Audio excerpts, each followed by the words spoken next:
Hello student, अगला है reproductive health. Health is individual is defined as either physical, social and mental wellbeing. Health जो है किसी individual की डिफाइन करती है, किसी की फिजिकल, सोशल और मेंटल किस तरह से वो अच्छी तरह से है। And adult should follow healthy lifestyle that include proper nutrition, personal hygiene, physical exercise and maintaining good habits to be healthy and fit. Let us study each of the above condition of that detail.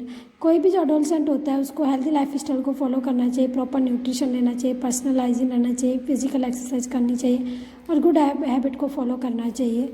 जिस condition detail में nutritional needs of an adolescent, क्यों कौन सी nutritional need होती है किसी adolescent के? Adolescent required A balance diet for that age group. Adolescent को एक बैलेंस डाइट चाहिए किसी भी एज ग्रुप के लिए। We know that the diet that contains proper amount of all the essential nutrient like carbohydrate, fat, protein, minerals and vitamin sufficient for the normal growth and development of the body is called a balance diet. वो diet जिसके अंदर सारे essential nutrient जो होते हैं, carbohydrate, fat, protein, minerals and vitamin sufficient amount में होते हैं उनकी ग्रोथ के लिए और बॉडी की डेवलपमेंट के लिए, इसे बैलेंस डाइट कहते हैं। Balance diet help in the bones, muscles and the other body parts get proper nourishment required for the rapid growth.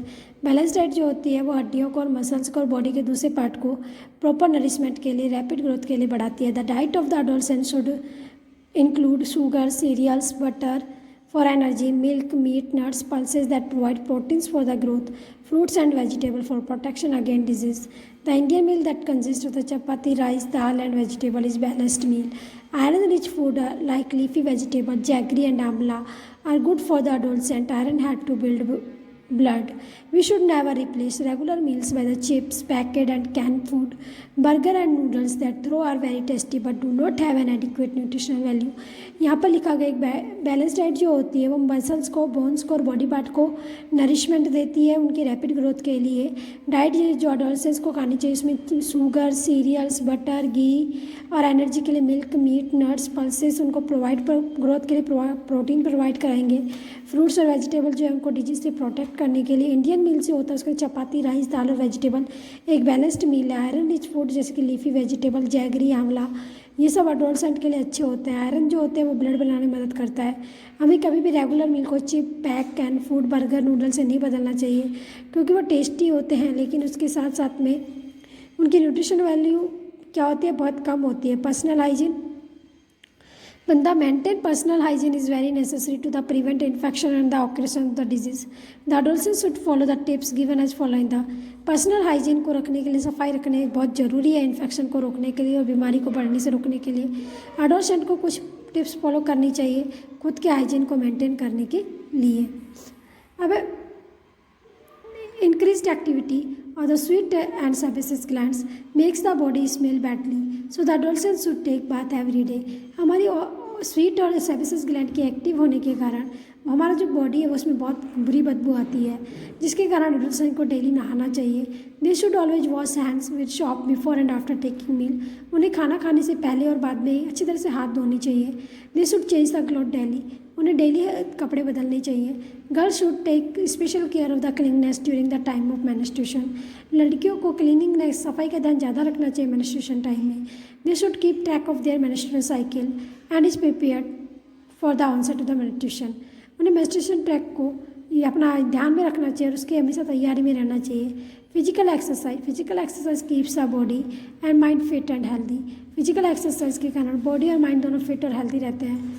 All adolescents should take long walks, do brisk walking, running, cycling, yoga in open air to keep the body fit and healthy. एक adolescent जो होता है उसको घूमना चाहिए, दौड़ना चाहिए, cycling करनी चाहिए, योगा करनी चाहिए, खुली हवा में सांस लेनी चाहिए ताकि वो फिट और हेल्दी रहे। They must play outdoor games to build up strong bones and muscles. उन्हें आउटडोर गेम खेलने चाहिए ताकि उनकी बोन्स और मसल्स मजबूत बने। अब ऐसे नो टू ड्रग्स के लिए ना कहना चाहिए। Adolescents can easily be addicted to the drugs, alcohol and tobacco because of the stress of the sometimes due to the adventure spirit. उनकी स्पीड बढ़ने के कारण एडोलसेंट्स क्या जल्दी से एडिक्ट हो जाते हैं ड्रग्स के, अल्कोहल के, तंबाकू के, उनके स्ट्रेस के कारण। ये positive adolescents must say no to drugs. एक पॉजिटिव एडोलसेंस जो होता है उसको ड्रग्स के लिए ना कहना चाहिए। अल्कोहल एंड तंबाकू because these things cause many physical and mental disease, क्योंकि इनके कारण बहुत सारी फिजिकल और मेंटली बीमारियाँ हो जाती है। स्मोकिंग तंबाकू in the form of cigarette increase the risk of the lung cancer and heart attack. तंबाकू का धूमपान करने से, सिगरेट पीने की फॉर्म में लेने से इससे लंग कैंसर और हार्ट अटैक होता है। तंबाकू chewing is the form of पान मसाला लीड्स टू ओरल कैंसर। तंबाकू चबाने से, चाहे पान मसाले की फॉर्म में चाहे पान की फॉर्म में चबाएं, हमें ओरल कैंसर होता है। Consumption of the alcohol causes serious damage to the nervous system. Alcohol पीने से, शराब पीने से हमारा नर्वस सिस्टम खराब होता है। It also damage stomach, liver and kidney, इससे हमारा डैमेज हो जाता है स्टोमक, लीवर और kidney. The harmful drugs like cocaine, heroin and opium damage the nervous system and the other organs of the body. जो हार्मफुल ड्रग है cocaine, heroin, opium, ये हमारे नर्वस सिस्टम को ही ख़त्म कर देते हैं और हमारी बॉडी के दूसरे पार्ट को भी। Do you know once a person start taking drugs he so become a dependent on it. This dependent is called addiction that makes it difficult for the people to stop taking drugs. So if anybody suggests that you will get relief from an insecurity or confusion by taking some drug, just say no unless prescribed by doctor. जब एक person start करता है drug लेना, वो उसके ऊपर depend हो जाता है। ये डिपेंडेंस कहलाती है एडिक्शन, और इसके लिए बहुत मुश्किल हो जाता है उस इंसान को रोकना ड्रग लेने से लिए, क्योंकि अगर इसीलिए कोई भी तुमको अगर रिलीज सजेस्ट करें कि आपको रिलीफ मिलेगी कन्फ्यूजन से अगर आप कुछ ड्रग्स लोगे, तो आपको उसको नो कह देना चाहिए। अब AIDS, acquired immunodeficiency syndrome. An adolescent must maintain clean sex life to prevent the sexually transmitted disease STDs like syphilis and AIDS. Adolescent को मेंटेन रखनी चाहिए क्लीनिंग सेक्स लाइफ को, ताकि वो sexually transmitted disease STDs like syphilis और AIDS से दूर रहे। AIDS stand for the acquired immunodeficiency syndrome. AIDS का पूरा नाम एक्वायर्ड इम्यूनोडेफिशिएंसी सिंड्रोम होता है। AIDS is caused by the HIV human immunodeficiency virus. AIDS एक वायरल डिजीज़ है, ये ह्यूमन इम्यूनोडेफिशिएंसी वायरस की होती है।